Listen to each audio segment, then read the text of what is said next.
to the last session of Unit 5, Session 6. In this session, we are going to look at audio, audiovisual, and computer-based teaching aids.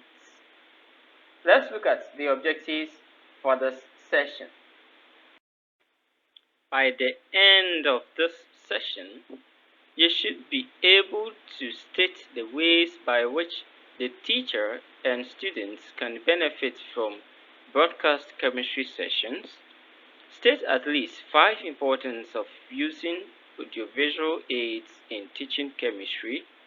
State the limitations of audiovisual aids in teaching of chemistry. State at least 4 importance of using computers to teach chemistry. Explain the meaning of field trip or excursion and its importance in the teaching of chemistry. And finally, you should be able to state the procedure a chemistry teacher should follow when arranging a field trip for his students. Let's proceed. Audio aids or materials. Audio aids are materials that are used to transmit information through the sense of hearing. Examples are broadcast talks, gramophone lectures, and tape recordings. So let's look at these examples, and we have the broadcast talk. It is a means of teaching a whole country or state or region as a supplement to what the teacher may teach in class. In some countries, there are regular programs on the radio stations for students, and in these programs, usually educational issues or scientific topics are presented. They are on regular basis, and they are meant to supplement what the teacher has taught to students in class. And so what schools do is to also make arrangements, and so they would make considerations on their timetables so that time will be allocated to students to listen to these programs. And they would have to also make arrangements in terms of systems to play or systems through which students would listen to these programs. So after the program, the chemistry teacher would benefit from it, because students have listened to such programs which are presented by experts, and so the teacher would be making references to some of the issues in the program or some of the presentations.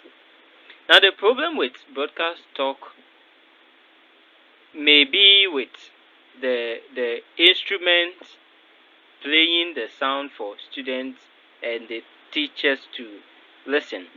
Sometimes it may be faulty, and so they would have to put pressure on their ears or strain their ears to listen to these presentations.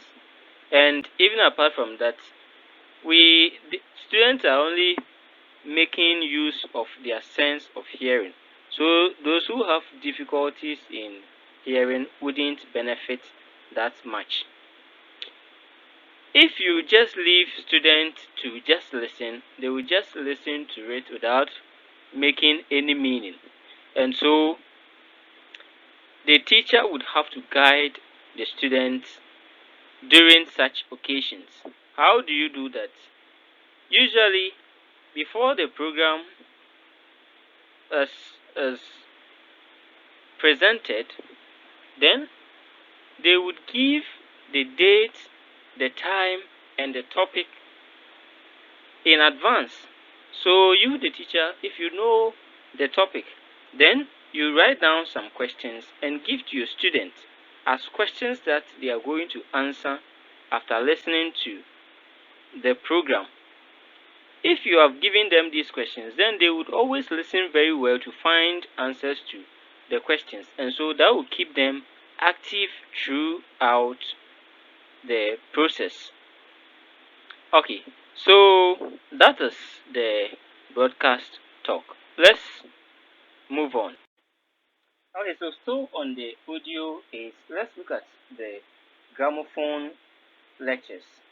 Here, they are records of short audio talks on interesting scientific topics by eminent scientists, chemists, etc., which the teacher is going to use in his presentation of concepts. They can be used to introduce a topic, to develop a topic. And here it is very interesting, especially if the concept or if the talk is, was done by a well-known chemist or scientist, and then you play it to students at the beginning of the class. Students become very interested, and their interest may be retained throughout the lesson. Next is tape recordings, and for tape recordings, they could be used to record any sound for illustrative purposes. The teacher or student is able to record the specific sound he wants to use. Okay, so that is it for the gramophone lectures and tape recordings, and for that matter, the audio materials. Let's move on. Importance of audiovisual aids in teaching chemistry. Before we look at the importance, what is an audiovisual aid? It is an aid that involves the use of two senses, that is, the sense of hearing and the sense of sight. So they are materials that we can see, and then they also produce sound for us to hear. So videos would fall here because videos we can see, and there are also sounds produced, unlike pictures where we can only see, or radio presentations that we can only hear. Now let's look at the importance of the audiovisual aids. They are used to stress facts and concepts in chemistry teaching. Sensory experience is the foundation of intellectual activity. They help to bring the past to the classroom. There may be an event that has already taken place, but there are videos of it available.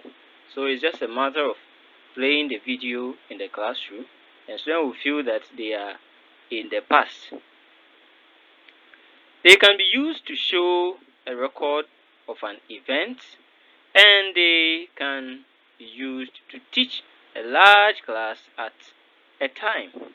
You may have a very large class, and if you are to show a video to them, you project, and if the screen is wide enough, everybody can see. And they are not just seeing, they can also hear as well. So it's very convenient for teaching a large class at a time. What are the limitations of audiovisual aids? The use of audiovisual aids is not a guarantee of successful teaching. They are not a clear substitute for oral or written methods of gaining knowledge. And then visual instructions are sometimes confused with entertainment on the side of students. Sometimes they may lose focus that what is shown or what is being shown to them is for educational purpose, and they'll just be watching it as if they are watching ordinary movies, which becomes a limitation to the audiovisual aids. Sometimes too, if you are only relying on the audiovisual aids, there are certain points that students need clarification or elaboration, but it's a recorded video that is just playing. And at a point, if you don't even replay the video for them, they may not appreciate certain things that are presented to them. So these are some of the limitations of the audiovisual aids. Computer-based materials. The computer can be used in various ways in teaching. What are the ways? Learning about computers. Here, the students develop their computer literacy skills. They are learning about the computer, how to use the system unit, the functions of the mouse, the functions of the monitor, understanding of terminologies such as the DOS, the CD-ROM, etc. The idea is that they are going to use the computer as a means to gain knowledge. But if they do not understand how to use the computer, then that wouldn't be possible. So they learn about it as one of the ways in which computer can be used. Next is learning through computers. Here, the computer takes over the teacher's work or assists the teacher with various functions. And this is referred to as the computer assisted instruction.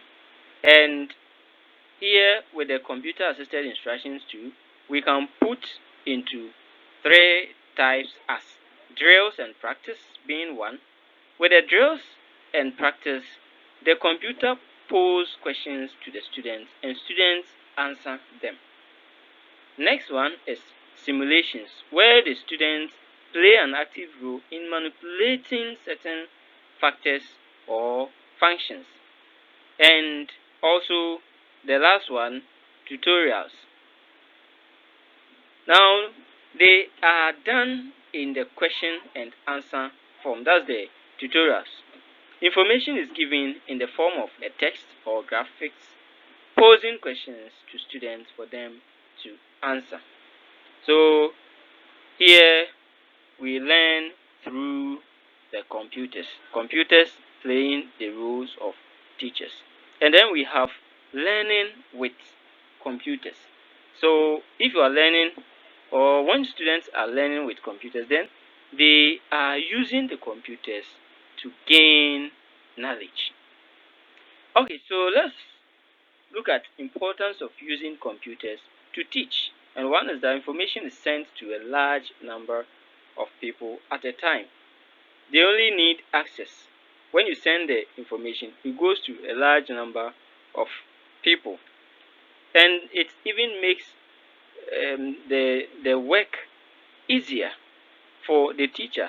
Sometimes if students are to take tests and you are using something like the Google Forms, where you have even already entered your answer keys and the rest, as soon as they finish and return to you, it is automatically scored. So it saves you from now collecting scripts and going to sit down to mark. The computer does it for you, which saves a lot of time and energy as well. The computer can be used to access information from different sources. Okay, so if you were to go the hard copy way, then you would be limited. If you go to one library and you don't get certain materials, then you'll be forced to be limited to what is available there. But if you are using the computer, you are open to the world. You have a number of sources to fetch information from. It helps students to develop computer skills or literacy. And with this, they are required in the modern day. At least the students should have knowledge about the computer. The students should have some computer skills. It helps to vary teaching methods. It increases student participation in acquiring knowledge. Next is the activity 8. Here, the learner is engaged in some useful activity to help him or her understand a concept taught. Examples are excursions and visits, exhibitions and fairs, experimentation in the laboratory, and workshop. Field trip and its importance. Field trip is the same as excursion. A field trip or excursion is a planned visit to a place outside the regular classroom for educational purpose. For example, you have taught the extraction of gold in the classroom.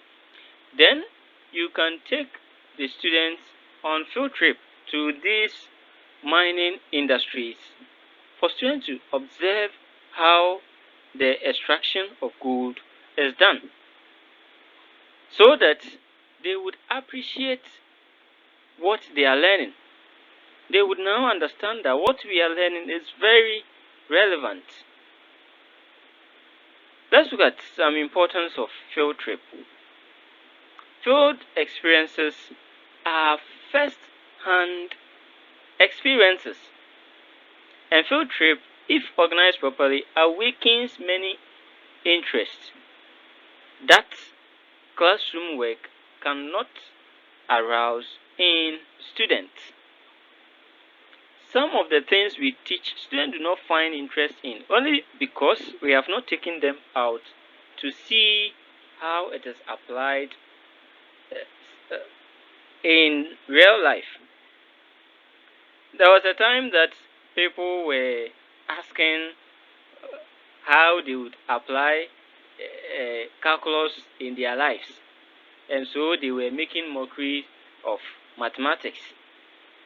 If such students were taken on field trip to areas where such concepts were applied, then they wouldn't be saying these things.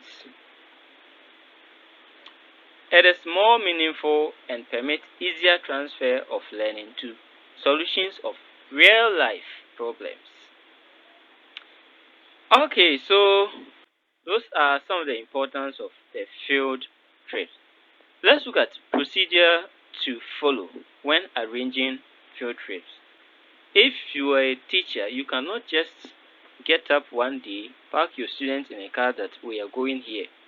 You would need, since you are working under somebody and you are working with people's children, you would need to follow certain protocols. You need to survey the place of the excursion. Though students are to see real life application of what they are learning, some of the places where what they are learning is applied is dangerous to take students to. You would need to survey the place to know it will be safe for students. The process will be something that when they come, given or for the time they are coming to spend there, they are going to appreciate the process that is taking place.